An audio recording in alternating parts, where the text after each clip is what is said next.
I am Elizabeth Taylor, and for as long as I can remember, my life has been a weird patchwork of PTA meetings, late-night spreadsheets for our household budget, and the kind of family loyalty that looks generous until someone writes it into a will.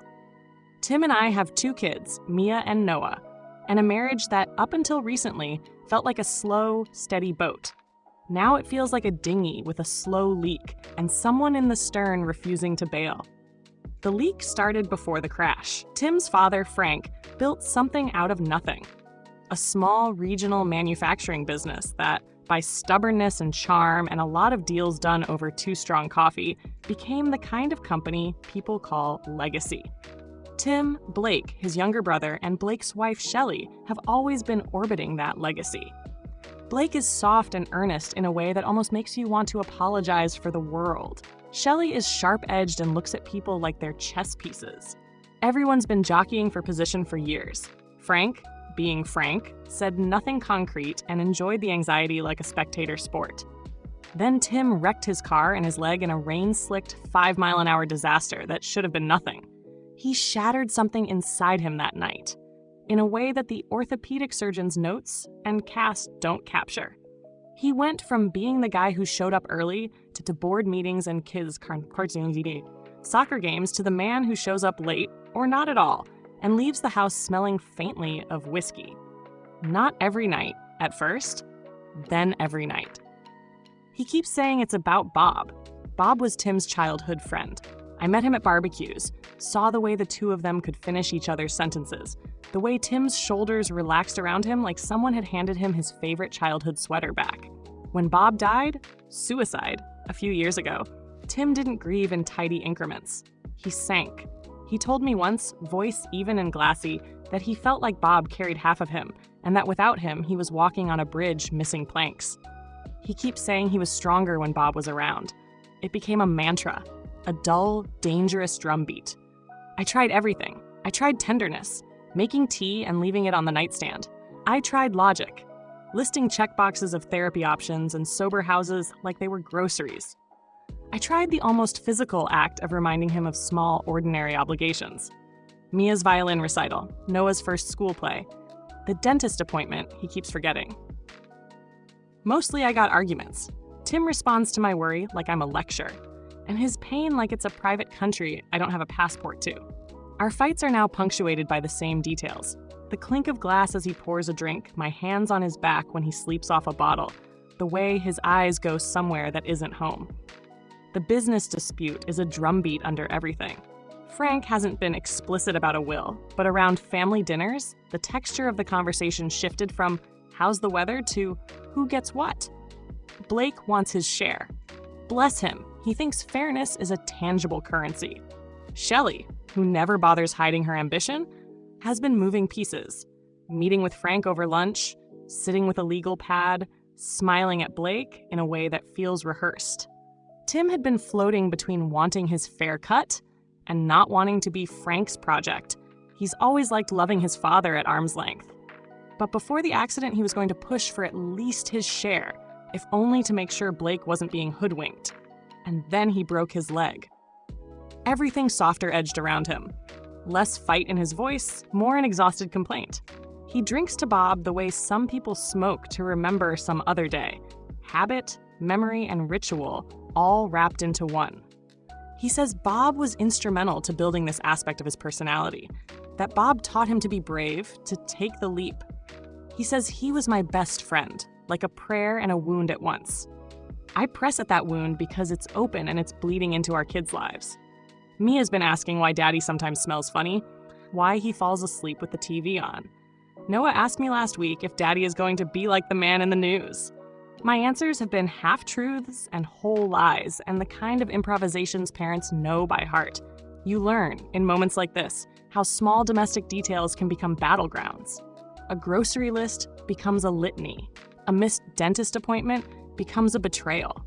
I keep thinking about the company and how, in the quiet, someone with a sharp enough smile could slip the balance of power into their hands without anyone noticing until it's too late. I watch Shelley's eyes over holiday dinners when she praises Frank's sense of practicality, and I watch Blake beam like the sun has risen just for him. It makes my jaw ache with the urge to protect what is ours. Not because I worship money, but because the business is Frank's life work. And because if it slips, the kids are the ones who will inherit the holes. Tim refuses to see the urgency. When I try to talk about Shelley and the meetings and the not-so-subtle legal friendliness, he shrugs and says, "I don't need his business, Liz. I don't need his approval." He says it like a defense that's also a confession, like maybe he'd been hoping the business would mean less to him. He clings to Bob's memory the way someone clings to a letter from a lost lover. He reads and rereads the pain because it keeps him honest about who he was. We argue until one of us is too tired to continue. Most nights, that's me.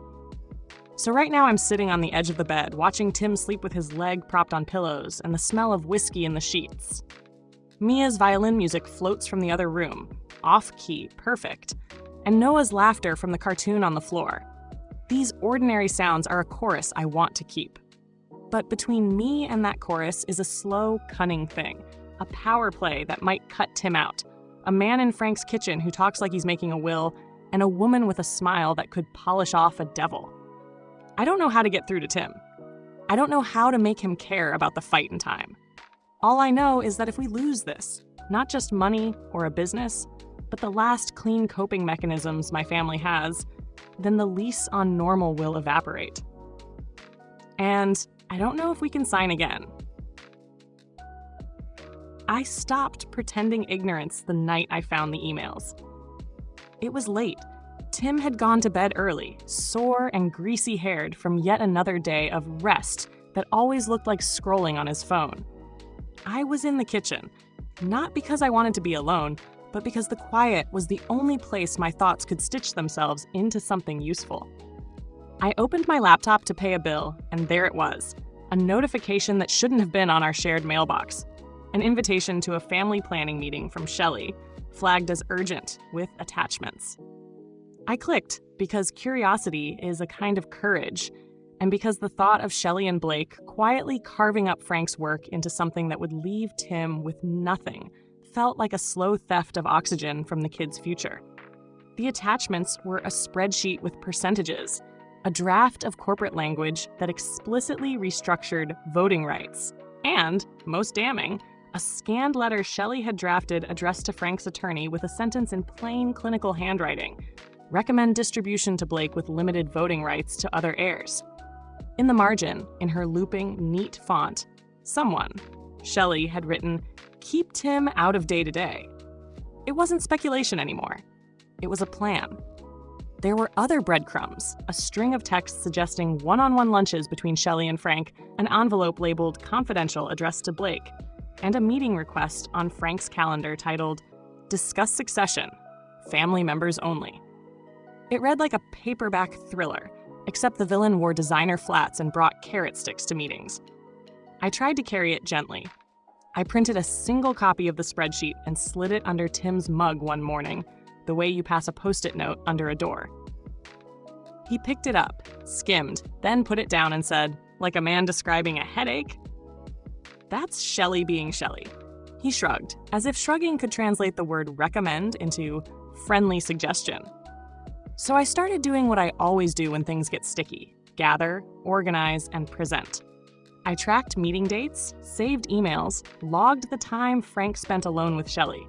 I talked to people who'd been around the company, receptionists who remembered Shelley's little chats with Frank, a former executive assistant who said the paperwork started showing up after Shelley's visits.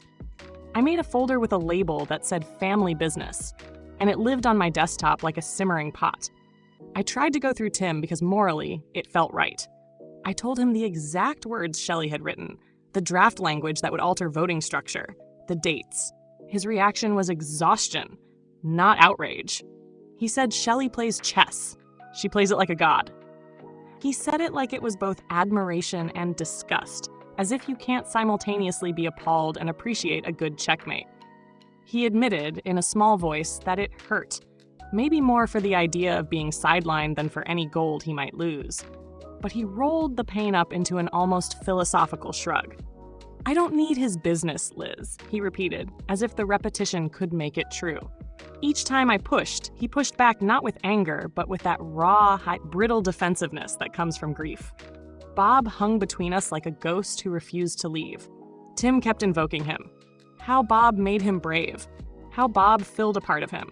He really said, he was my best friend, as if naming it would preserve something sacred. I tried to tell him that Shelley's plan wasn't abstract. It would affect our kids' schooling, our mortgage cushion, the very room in which Frank had waited for someone to step up. He listened and then went to the fridge and poured another drink. It was on one of those nights, when the house smelled like pizza boxes and the TV was a low glow, that I reached into a part of myself I had sworn I'd never need to visit again. Years ago, before Tim and I had children and before Bob was gone, there was a messy private thing I did that I thought would be temporary and self-protective. It still makes my teeth ache to say it out loud. I had recorded a conversation with Bob, not for blackmail, not for drama. I thought at the time that proof would help. Bob and Tim were close in a way I envied and feared. There were moments when I watched them and felt like a third wheel with a flat tire. In a moment of weakness, I convinced myself that if Tim could see Bob stepping past a line, if there was evidence, he'd close whatever door he needed to close. So I coaxed Bob. I pressed him with a softness that was both invitation and test. I asked him to make a move and advance on me to see what would happen. He did. The recording exists because I made it exist. A shaky phone propped on a bookshelf, my voice asking, his voice answering. The whole thing a private, ugly experiment. I never played it for Tim. I never intended for it to out him or ruin things.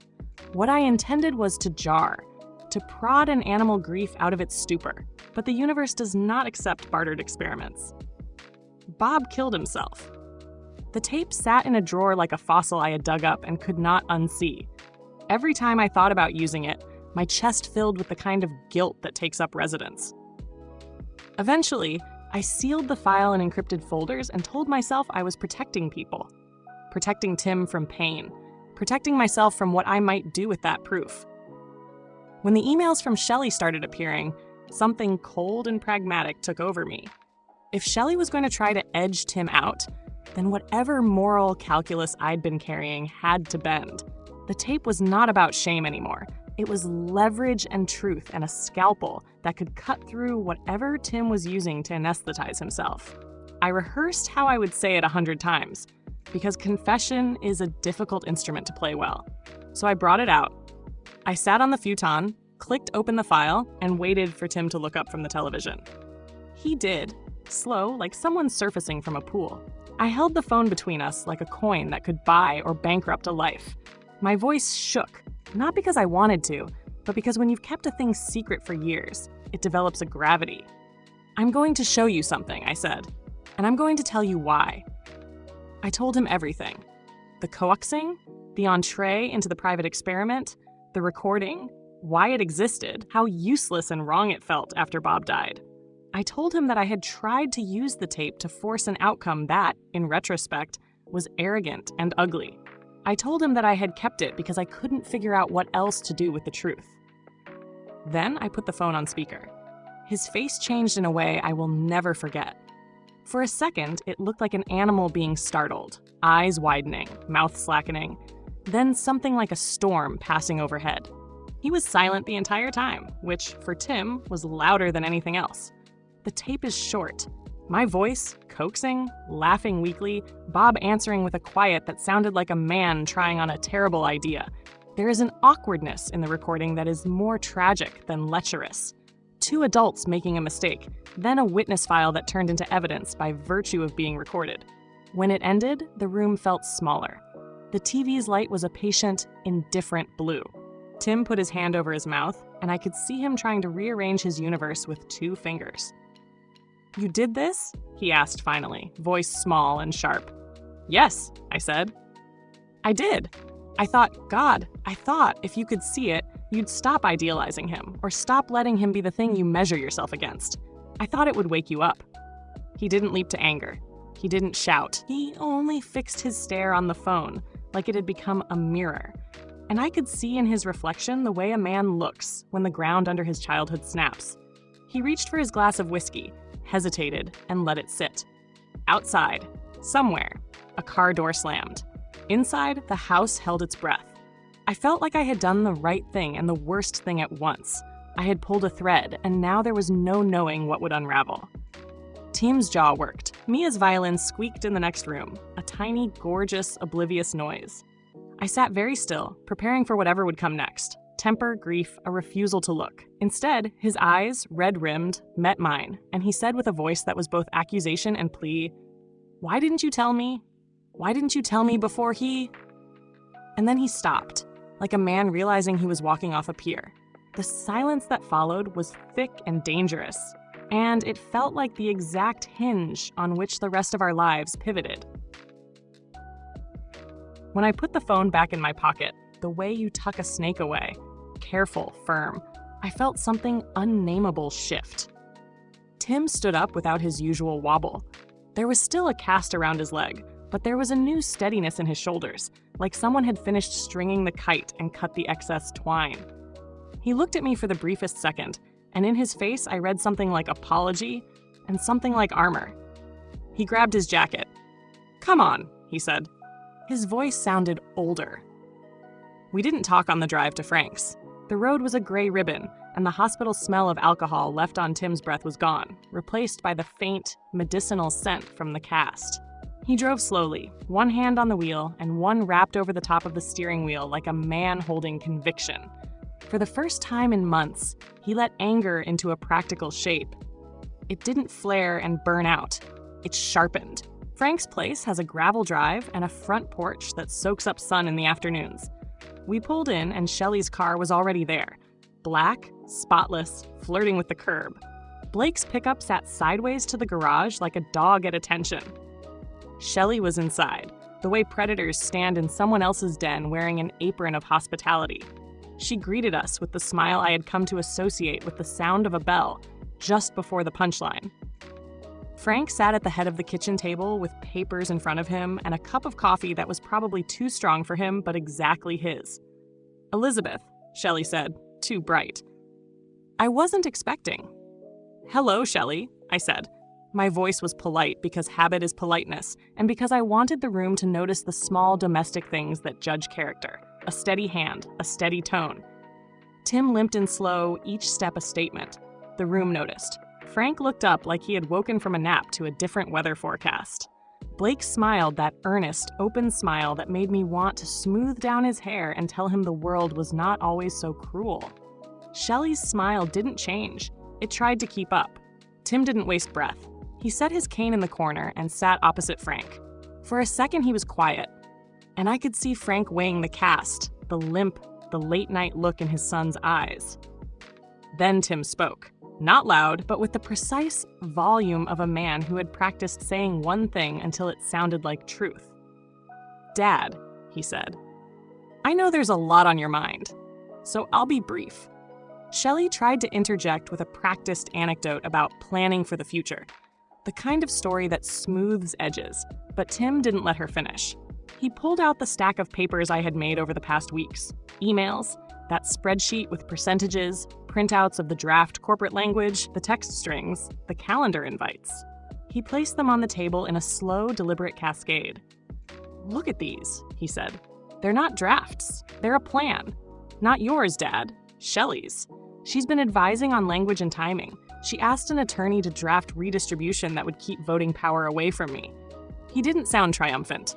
He sounded tired and unflinching, like someone reciting a final exam answer he'd finally decided to study for.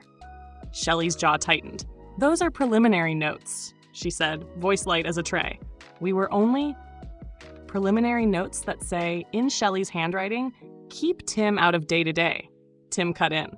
"I have copies of the emails where the attorney was asked to draft this exact structure. I have meeting requests that were marked private.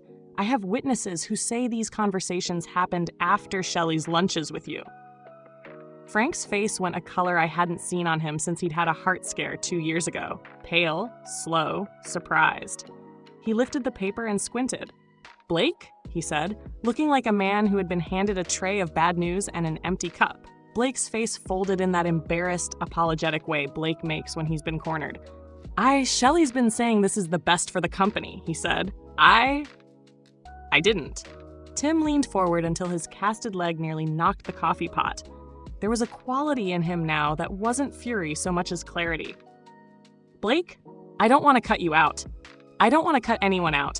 This isn't about taking for myself. This is about making sure Frank's life work doesn't get handed to someone who wants control without any skin in the game. Skin in the game, Shelley said, with that smile that was starting to fray. Tim, you haven't been. You're right, Tim said. I haven't been in meetings. I've been in a slump. That's my fault. But being absent doesn't mean someone gets to rewrite the terms behind everyone's back. You tried to design a structure that would make Blake the figurehead while you steered everything. You wrote "keep Tim out" in your margin. Shelley's mouth moved like a marionette. That was phrasing. It wasn't. Look at the calendar invites, Tim said. He handed Frank a folder with the emails I had printed, dated, and time-stamped. Look at the draft language that limits voting rights. Look at the text messages where you explain your plan to manage things. Silence folded the kitchen. The coffee machine hissed on the counter like a small, stunned animal. Blake's eyes were filling in a way that made me want to get up and hold him. Frank sat very still, the paper trembling in his hands. I always thought you'd be the sort of man who'd step up when it mattered, Frank said slowly, not looking at Tim so much as something beyond him. You wanted someone who could run it, Tim finished for him. Someone who'd fight for it, not someone who'd quietly make up the rules at night. There was no shouting, no scene of knives. Shelley's tactics had been surgical. The exposure was blunt, the irony tastefully cruel. She had crafted an image of protection for the family while quietly engineering a takeover. Now, the family itself had the blueprints. I realized then the quiet revenge had already started. Not the melodramatic, humiliating viral moment. Just a slow, satisfying unmasking in front of the man whose opinion mattered the most. Shelley had been confident that a few whispers and signed documents would rewrite legacy. She hadn't accounted for the one variable she couldn't buy. Tim deciding to stand. Frank pushed back his glasses and looked at Tim the way fathers look when their children become strangers. Proud and surprised and broken at the same time. Tim, he said, voice gruff. You're sober now? Tim's laugh had none of its old self-pity. I'm sober enough to know what needs to happen, Dad. And I'm sober enough to say I want to run it. Not to cut Blake out, but to make sure the company goes on the right way. Blake's face was unreadable for a second, then slowly filled with something like relief. If that's what you want, Tim, he said, the earnestness back in him like a sunbeam. I'll back you. I don't want her running things either. Shelley made a sound like someone who'd swallowed a stitch. You can't just, she began, and then stopped as the air in the room made her words sound smaller than she expected. Tim didn't gloat. He didn't humiliate Shelley by holding up the recording or shouting her name like a verdict. He simply handed Frank the stack of papers that formalized a different path.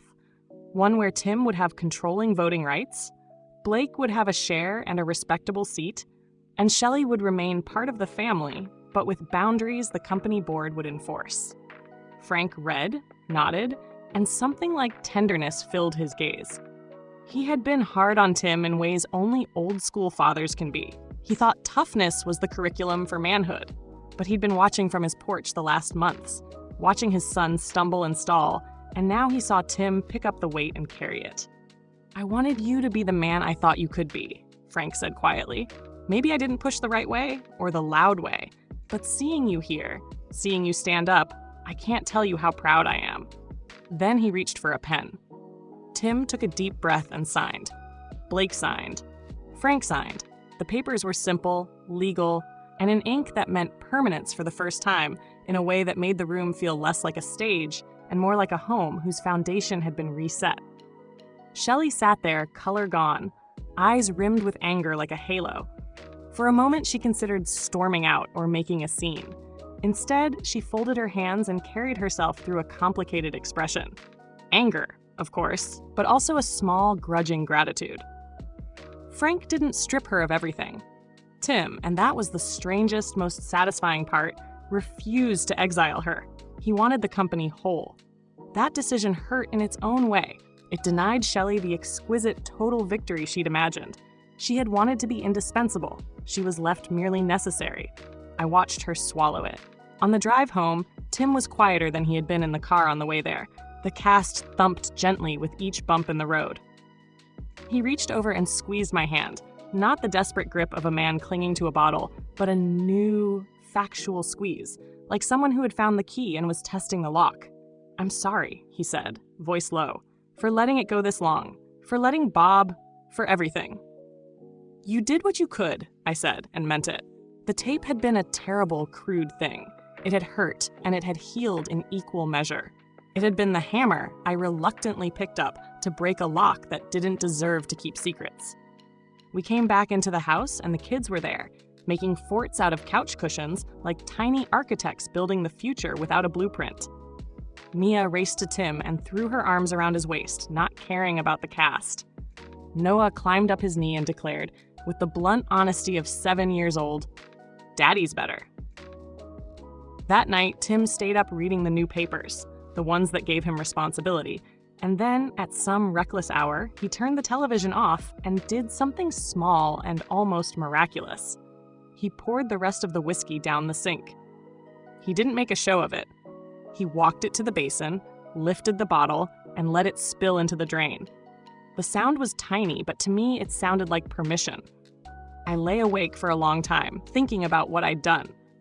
The recording will always be a weird, ugly footnote, a moment of weakness that became leverage, and then regret, and then an instrument for change.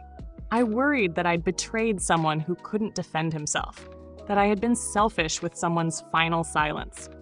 But watching Tim sign the papers, watching Frank's old pride settle into something softer, watching Shelley's smile crack into a thin line of consequence, something about the scale balanced out. In the weeks after, the company calmed. Blake took a role that suited him, head of community relations, the kind of job that let him be earnest and do good without the knife-sharp stress of executive power. Shelley stayed close at first, but the board's new structure meant she couldn't micromanage or rewrite Legacy at midnight. Pride, it turns out, doesn't like being caged. She found other arenas to sharpen her teeth. Tim went to meetings. He showed up. He didn't act like he was a hero. He acted like someone who'd been given a second chance and didn't plan on squandering it. As for Bob, his absence finally stopped being the instrument on which Tim played his sorrow. He still carried the memory, always will, but it stopped being the excuse for everything he didn't want to do. The man who used to say he was my best friend like a talisman began to say it like an honest truth, a part of him, not the whole of him. The revenge, if you can call it that, wasn't sensational. It wasn't viral or loud. It was the slow, efficient kind. Exposure and consequence. The old game played back at the player. Shelley didn't explode in dramatic humiliation. She was reduced to a quieter defeat, deprived of the things she craved most. Untroubled, unaccountable control. She learned, the long way, that some people will step forward when prodded, and some people will step back when they see a light in the dark. That evening, when Tim tucked Mia into bed and Noah asked him to sing an off-key lullaby, I stood in the doorway and watched my family stitch itself back together with ordinary acts. A song, a kiss, a whispered joke. Frank came by less often to give orders and more often to bring a pie. Blake called more than he texted. Shelley's charm thinned. The company did what companies do. It survived because someone finally put the right people at the helm. I still carried the tape with me like a pebble in my shoe. Annoying. Constant. But its weight felt less like guilt and more like a reminder that sometimes you have to do ugly things to push a world towards something less ugly. That might not be noble, it might not be clean, but it worked. On a Sunday in spring, the whole family went to the park. Tim walked without the cane, a careful new gait. We sat on a bench watching our kids climb and fall and get back up. Clear, ordinary resilience. Frank sat beside me, and for a long minute we watched nothing and said nothing. Then he looked at me, the old man in a sun hat, and said, "You did good, Liz." I could have laughed or argued. Instead, I felt something like peace. Not because everything had been solved, but because a strange, honest thing had happened. The right person had finally stood up when it counted, and we were still here to tell the story.